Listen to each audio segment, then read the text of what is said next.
Hello everyone, आपका स्वागत है मेरे चैनल योर फुजोशी में। आप लोग कैसे हैं? आई होप कि आप लोग ठीक होंगे। तो चलिए हम अपनी स्टोरी की स्टार्टिंग करते हैं। डॉक्टर ईवो का चेकअप करके सबके पास आते हैं तो सिचान बहुत ही ज़्यादा वरीडली डॉक्टर से पूछता है, डॉक्टर क्या हुआ? क्या मेरा भाई ठीक है? उसे कुछ हुआ तो नहीं? आखिर वो ऐसे बेहोश कैसे हो गया? डॉक्टर कहते हैं, मिस्टर सिचन, आपको चिंता करने की जरूरत नहीं है। आपका भाई बिल्कुल ठीक है।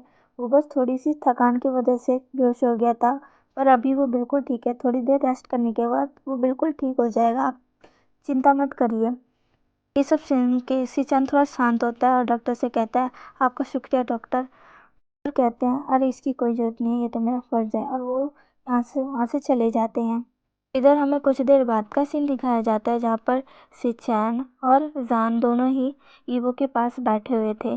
जान ईवो की तरफ बस इंटेंसली देखे जा रहा था। वो उसे देखकर सोच रहा था, आखिर तुम कौन हो और मुझे ऐसा फील क्यों हो रहा है जैसे मैं तुम्हें जानता हूँ, जैसे मैंने तुमको पहले भी देखा है। तुम्हारा और मेरा बहुत गहरा रिश्ता है। ऐसा मुझे क्यों फील हो रहा है? आखिर कौन हो तुम? क्या मैं तुम्हें जानता हूँ? क्या हम दोनों पहले कभी मिले हैं? अपने ही ख्यालों में खोया हुआ था। तभी सिचान उसे के ख्यालों से बाहर निकालते हुए कहता है, जान क्या हुआ? तुम क्या सोच रहे हो? जान तुरंत ही अपने ख्यालों से बाहर आता है और जल्दी से सिचन की तरफ देखता है। सिचन कहता है, क्या हुआ तुम्हें? जान अपना सिर हिलाते हुए कहता है, कुछ नहीं। सिचन पूछता है, फिर तुम क्या सोच रहे थे? जान कहता है, नहीं नहीं, मैं कुछ नहीं सोच रहा था। सिचन कहता है, ओह अच्छा। जान सिचन को देखकर कहता है, आप अपने भाई से बहुत प्यार करते हैं ना? सिचन कहता है, बहुत ज़्यादा। जान कहता है, आपका भाई कितना लकी है जिसे आप जैसा इतना अच्छा भाई मिला है। सिचन मुस्कुराते हुए कहता है, नहीं, मैं लकी हूँ कि मुझे ईबो जैसा भाई मिला है। जान कहता है, हाँ? सिचन कहता है, ईबो बहुत अच्छा है। वो हर वक्त मेरा ख्याल रखता है। वो मेरी सारी बातें मानता है। वो कभी मुझे दुखी नहीं देख सकता। जब भी मैं दुखी होता हूँ, वो जैसे तैसे कोशिश करता है कि वो मुझे खुश कर सके। वो बहुत अच्छा है। मुझे मेरा भाई बहुत पसंद है। इस बात पर जान एक स्माइल करता है और ईबो की तरफ देखता है। इधर हमें ईबो का ड्रीम दिखाया जाता है जहाँ पर ईबो एक अंधेरी काले जंगल में था, जहाँ पर उसे सिर्फ डार्कनेस दिख रही थी। वो सोचता है, आखिर ये कौन सी जगह है? फिर उसे याद आता है, अरे ये तो वही जगह है जहाँ पे मैं पहले आया था। पर वो इंसान नहीं दिख रहा। वो इंसान कहाँ है? फिर जैसे ही वो अपने चारों तरफ देखने लगता है, उसे एक केव नज़र आता है। वो इमरजेंटली उस केव के अंदर जाने लगता है। वो जाते समय सोच रहा होता है, आखिर इस केव के अंदर क्या होगा? क्या इसके अंदर कोई मॉन्स्टर तो नहीं? वो खेरन कहता है, अरे ये मैं क्या सोच रहा हूँ। ये वो धीरे धीरे अपने कदम आगे बढ़ाता है और धीरे धीरे उस केव के अंदर जाने लगता है। कुछ ही देर में ईवो उस केव के अंदर पहुंच जाता है, जहाँ पर वो देखता है कि केव अंदर से पूरा खाली है, पर वहाँ पर एक बड़ी सी चट्टान है जिस पर कोई लेटा हुआ है। ईवो को वो साफ साफ नज़र तो नहीं आता, इसीलिए ईवो उसके थोड़ा करीब जाने लगता है। जैसे जैसे ईवो उसके करीब जाता है, वो इंसान जो उस चट्टान पर लेटा था वो उसको धीरे धीरे नज़र आने लगता है, वो भी अच्छे से। जैसे ही वो उस चट्टान के नज़दीक पहुंचता है, वो इंसान अचानक से बैठ जाता है। ईवो थोड़ा डर जाता है। वो इंसान कहता है, आखिरकार तुम आ ही गए। वो जब उसे देखता है तो वो देखता है कि वो वही रेड रिबन वाला इंसान था। ईवो कहता है, तुम वो इंसान कहता है, हाँ मैं तो, और कौन होगा यहाँ पर? बाय द वे, तुम्हें यहाँ वापस आकर कैसा लग रहा है? ईवो कहता है, ऐसा लग रहा है कि क्या मतलब है, मैं यहाँ कभी नहीं आया। वो कि कौन सी जगह है और ये इतनी डार्क क्यों है? वो इंसान हंसने लग जाता है। वो हंसते हुए कहता है, बिरियर माउंट्स का मौसम हमेशा ऐसा ही रहता है। ये वो कहता है, क्या बिरियर माउंट्स? वो इंसान कहता है, हाँ, जहाँ मैं रहता हूँ। अब तुम्हें कुछ याद आया? ये वो कहता है, नहीं, मुझे कुछ याद नहीं आया। आखिर तुम किस चीज़ की बात कर रहे हो? मुझे कुछ समझ नहीं आ रहा है। वो इंसान कहता है, तुम इस जगह को कैसे भूल सकते हो? इंसान कहता है, तुम्हें याद करना पड़ेगा, तुम्हें याद करना पड़ेगा। याद करो, याद करो। अचानक से ईवो को अपने कानों में कुछ आवाज़ें सुनाई देने लगती है। वो इमरजेंटली अपने कानों पर हाथ रख लेता है और अपनी आंखों को टाइटली बंद कर लेता है। तभी उसे कुछ सीन्स दिखाई देने लगते हैं। सीन्स में कोई कह रहा था, मैं यहीं रहता हूँ, ये अब मेरी जगह है और मैं यहीं रहूँगा, मैं इन लोगों की मदद करूँगा। भी में एक आवाज़ सुनाई देती है जो एक लड़की की थी। वो कह रही होती है, हंगवांग जुन आप यहाँ। भी ईवो को बहुत सारी आवाज़ सुनाई देने लगती है जिससे ईवो चिल्लाने लगता है। अचानक से रूम में बैठे सिचैन की नज़र ईवो पर जाती है जो कि चिल्ला रहा होता है। सिचैन जल्दी से ईवो के पास आता है और उसे हिलाकर उठाने लगता है और कहता है, ईवो ईवो तुम्हें क्या हुआ, उठो उठो ईवो। अचानक से ईवो जल्दी से अपनी आंखें खोल लेता है और उठकर बैठ जाता है।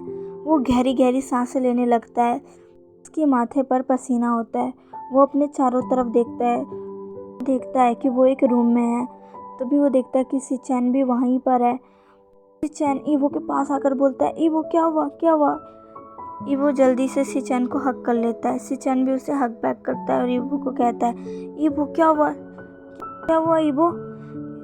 ईवो कहता है, भाई भाई। सिचैन कहता है, शांत हो जाओ ईवो, क्या हुआ है, तुम इतना डरे हुए क्यों हो, क्या तुमने कोई बुरा सपना देखा है। ईवो कहता है, भाई भाई वो आवाज़ें। सिचैन कहता है, कौन सी आवाज़ें, कैसी आवाज़ें, तुम क्या बात बोल रहे हो ईवो। कहता है, वो किसकी आवाज़ थी भाई, किसकी आवाज़ थी, कौन मुझे बुला रहा था। सिचैन कहता है, कौन, कोई भी तो तुम्हें नहीं बुला रहा था ईवो, तुम क्या कह रहे हो, शांत हो जाओ ईवो शांत हो जाओ, अभी शांत हो जाओ। सिचैन ईवो का सिर सहलाता है और उसे शांत करता है। वो ईवो के बैक को रब करता रहता है। अच्छा, थोड़ी देर बाद ईवो शांत हो जाता है। ईवो के शांत होने के बाद सिचैन उसके बगल में ही बैठ जाता है और उसके हाथ को पकड़ते हुए कहता है, ईवो क्या हुआ, क्या तुमने कोई डरावना सपना देखा। ईवो कहता है, नहीं भाई, लेकिन आज बहुत ही अलग था, सब बहुत ही अलग था भाई। सिचैन कहता है, क्या अलग था ईवो, क्या हुआ, मुझे बताओ ईवो, क्या अलग था। ईवो कुछ बोलने ही वाला होता है, तभी वहाँ पर मिस्टर कुरैन आ जाते हैं। कुरैन कहते हैं, ईवो तुम्हें होश आ गया। ईवो और सिचैन जल्दी से कुरैन की तरफ देखते हैं, जहाँ पर कुरैन ईवो के पास आकर उसके गालों को सहलाते हुए कहता है, ईवो तुम ठीक तो हो ना, तुम्हें क्या हो गया था। ईवो अपना फेस नीचे करके कहता है, मैं ठीक हूँ अंकल, मुझे कुछ नहीं हुआ है। कुरैन कहता है, मैं तो डर ही गया था कि तुम्हें क्या हो गया है। ईवो कहता है, आपको डरने की ज़रूरत नहीं है अंकल, मैं ठीक हूँ। कुरैन कहता है, अब हम यहाँ नहीं रहेंगे ईवो, तुम्हें जल्दी से घर ले जाएंगे, तुम्हें अभी बहुत ज़्यादा ही रेस्ट की ज़रूरत है। वो कहता है, नहीं अंकल मैं ठीक हूँ। कुरैन कहता है, नहीं तुम ठीक नहीं हो, तुम्हें रेस्ट की ज़रूरत है, चलो हम घर चलते हैं। ईवो कहता है, पर मिस्टर जियान। तभी मिस्टर जियान आकर कहते हैं, मुझे इससे कोई दिक्कत नहीं है ईवो। तीनों ही मिस्टर जियान की तरफ देखते हैं। मिस्टर जियान कहते हैं, तुम्हारी सेफ्टी सबसे ज़्यादा ज़रूरत है, तुम ठीक रहोगे तभी तो आगे का काम कर पाओगे। मुझे इससे कोई दिक्कत नहीं है ईवो, तुम अपने घर जाकर रेस्ट करो, तुम्हें अभी रेस्ट की ज़रूरत है। ईवो अब कुछ नहीं बोलता है। तभी मिस्टर जियान पूरे रूम में अपनी आंखों को दौड़ाते हैं और सिचैन से पूछते हैं, सिचैन तुम्हारे साथ जान भी था ना, वो कहाँ गया।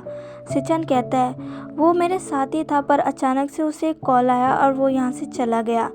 मिस्टर जियान गुस्सा होते हुए कहते हैं, ये लड़का भी ना, देखो तब अपनी हरकतों से बाज नहीं आता है। मिस्टर जियान थोड़ा शांत होते हुए कहते हैं, चलिए मैं आपको बाहर छोड़ देता हूँ। मिस्टर कुरैन कहते हैं, ठीक है, और सब बाहर जाने लगते हैं। बाहर जाते समय ईवो की आंखें एक शख्स को ढूंढ रही थी, पर उसे वो शख्स कहीं भी नहीं दिख रहा था। वो बार बार पूरे एरिया में अपनी नज़रों को दौड़ा रहा था, पर उसे वहाँ वो शख्स नहीं दिख रहा था जो कि उसको के बेहोश होने से पहले दिखा था। चैन अब ईवो को कार में बैठा देता है और खुद भी उसके साथ बैठ जाता है। मिस्टर लैन मिस्टर जियान को थैंक यू बोलकर वहाँ से अपने दोनों नेफ्यू के साथ निकल जाते हैं, पर कार में ईवो सिर्फ उसी के बारे में सोचने लगता है जो कि उसे बेहोश होने से पहले दिखा था। वो उसी के बारे में सोच रहा होता है कि आखिर उसने उसको कहाँ देखा है, वो उसे इतना जाना पहचाना क्यों लग रहा है। आफ्टर फ्यू मिनट्स ईवो अपने मैंशन पहुँच जाता है। वो अपने मैंशन पहुंचकर सीधा ही अपने रूम में चला जाता है, पर रूम में जाने के बाद भी वो बस उसी इंसान के बारे में सोच रहा होता है जिसे उसने आज देखा। वो यही सोच रहा होता है कि आखिर उसने इससे पहले उसे कहाँ देखा और कहाँ मिला है, उसे इतना अपनापन क्यों फील हो रहा है उससे। ईवो को कुछ समझ नहीं आ रहा होता है। ईवो इसके बारे में सोचना बंद करता है और सीधा सार लेकर अपने बेड पर लेटकर सो जाता है। चलिए गाइस, आज की स्टोरी बस यहीं तक। आज का पार्ट आपको कैसा लगा प्लीज़ मुझे कमेंट करके ज़रूर बताइएगा और मिलते हैं इसके नेक्स्ट पार्ट में। और हैप्पी मकर संक्रांति।